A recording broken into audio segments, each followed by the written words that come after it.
ఏదైతే హామీ ఇచ్చామో సూపర్ 6 అవన్నీ చేపిస్తాం. అది చేయించడమే కాదు, ప్రతి ఒక్క కుటుంబానికి నేను అండగా ఉంటా. చేయించే బాధ్యత నాది. ఇప్పటికే మీరు చూశారు, 30 రోజులు కూడా కాలేదు.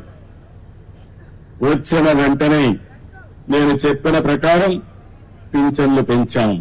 3,000 రూపాయలు 4,000 రూపాయలు చేసి ఏప్రిల్ నుంచి ఇస్తామని 7,000 రూపాయలు ఒకేసారి ఇచ్చిన ఏకైక ప్రభుత్వం భారతదేశంలో ఎన్డీఏ ప్రభుత్వం.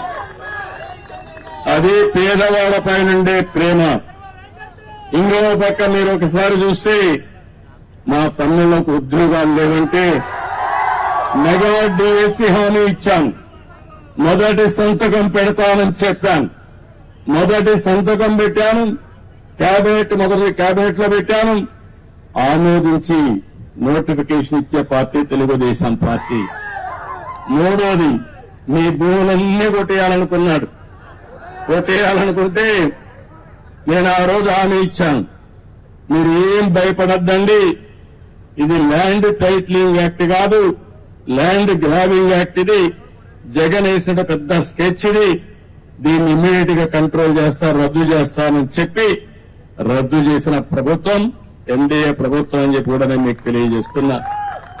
అన్నా క్యాంటీన్లు 180 క్యాంటీన్లు 183 ఉన్నాయి.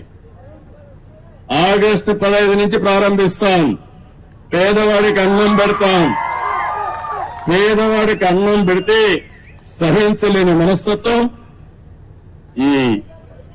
ఆయన పేరు కూడా నేను చెప్పకూడదు, ఇప్పుడు చెబితే చాలా చిన్నగా ఉంటుంది.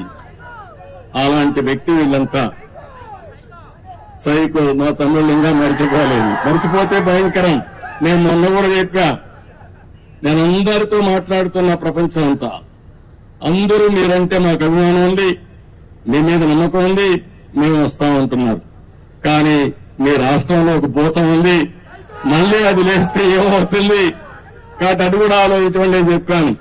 ఆ భూతానికి భూత వైద్యులు చూసుకుంటున్నారు. శాశ్వతంగా ఆ భూతాన్ని వదిలించే బాధ్యత మా ప్రజానీకానికి అప్పచెప్పానని చాలా స్పష్టంగా చెప్పాను. ఆ భూతాన్ని పూర్తిగా కంట్రోల్ చేసేది భూత వైద్యులు మీరే, అది గుర్తుపెట్టుకోవాలి. అది కంట్రోల్ చేసి ముందుకు పోదాం. అదే సమయంలో మా తమ్ముళ్ళందరికీ, ప్రజలందరికీ మీ ఆదాయం పెంచే మార్గం, అదే నైపుణ్య అభివృద్ధి కోసం సెన్సస్ తయారు చేస్తున్నాం. అందులో ఏ విధంగా మీ ఆదాయం పెరుగుతుంది, యువతకు ఉద్యోగాలు ఏ విధంగా వస్తాయి, ప్రపంచం మొత్తం రాణించాలంటే ఎలాంటి నైపుణ్యం మీకు కావాలో అది ఇప్పించే బాధ్యత మాది. దానికి కూడా శ్రీకారం చుట్టామని చెప్పి కూడా నేను మీకు తెలియజేస్తున్నా. అన్నింటికంటే ముఖ్యంగా ఇసుక, ఉచిత ఇసుక ఫ్రీ. ఏం తమ్ముళ్ళు ఎన్నికల ముందు చెప్పాను, ఫ్రీ ఇసుక ఇస్తానన్నాను, ఉచిత ఇసుక ఇస్తాన్నాం. మాట నిలబెట్టుకున్న పార్టీ ఎన్డీఏ పార్టీ అని చెప్పి కూడా నేను మీకు తెలియజేస్తున్నా. మీరందరూ ఒక పక్క నా మీద గాని, పవన్ కళ్యాణ్ గారి పైన గాని, నరేంద్ర మోడీ గారు చెప్పిన విషయాలు, ఎన్డీఏ చెప్పిన విషయాలన్నీ కూడా మీరు నమ్మారు, పూర్తిగా విశ్వసించారు, మాకు బ్రహ్మాండమైన మెజార్టీతో గెలిపించారు. మేమందరం కూడా మీకు రుణపడి ఉన్నాం. తప్పకుండా మీ రుణం తీర్చుకుంటాం. ఎట్టి పరిస్థితుల్లో ఆలోచన ఒకటి, ఆంధ్రప్రదేశ్ ని నెంబర్ 1 రాష్ట్రంగా తయారు చేయాలనేది ఏకైక ధ్యేయం. ఇప్పుడు ఎక్కడున్నామంటే అందరికంటే వెనకాలన్నాం. మొన్న జీతాలు కూడా ఇవ్వలేము, పెన్షన్లు ఇవ్వలేమంటే నేను ఒకటే చెప్పా, ఏం చేస్తారో నాకు అనవసరం, ఒకే రోజు పెన్షన్ ఇవ్వాలి, అందరికి ఇవ్వాలని, వాలంటీర్స్ ఉంటేనే సాధ్యం అని చెప్పిన పెద్ద మనుషులకు బుద్ధి చెప్పాలని సచివాలయ సిబ్బందితో ఒకే రోజు ఇచ్చాం. అందుకని సచివాలయ సిబ్బందితో ఒకే రోజు పింఛన్లు ఇచ్చిన పార్టీ తెలుగుదేశం ఎన్డీఏ ప్రభుత్వం. అవునా కాదా అని అడుగుతున్నా మిమ్మల్ని. జీతాలు ఇవ్వలేమంటే సాధ్యం కాదని ఒక పక్క పింఛన్లు ఇస్తూనే ఇంకో పక్క ఉద్యోగస్తులు కూడా జీతాలు ఇచ్చాం. రెండు కూడా చేశామంటే అది ఈ పార్టీకి ఉండే కమిట్మెంట్, తప్పకుండా చేస్తాం. మీరు కూడా ఒకటే చెప్తున్నా, ఈ రోజు మీ ఉత్సాహం చూశాను. ఊర్లు కదిలొచ్చారు. మనస్సు నిండా అభిమానమే. ఎంత అభిమానం ఉందంటే ఆ అభిమానాన్ని పూల వర్షం కురిపించి బ్రహ్మాండంగా మాకు స్వాగతం పలికారు.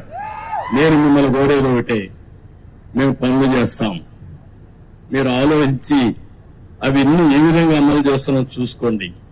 నేను చెప్పేది మా నాయకులు చెప్పే మాటలు కూడా మీరు వినండి. ఇన్ని మీరు సహకరించండి.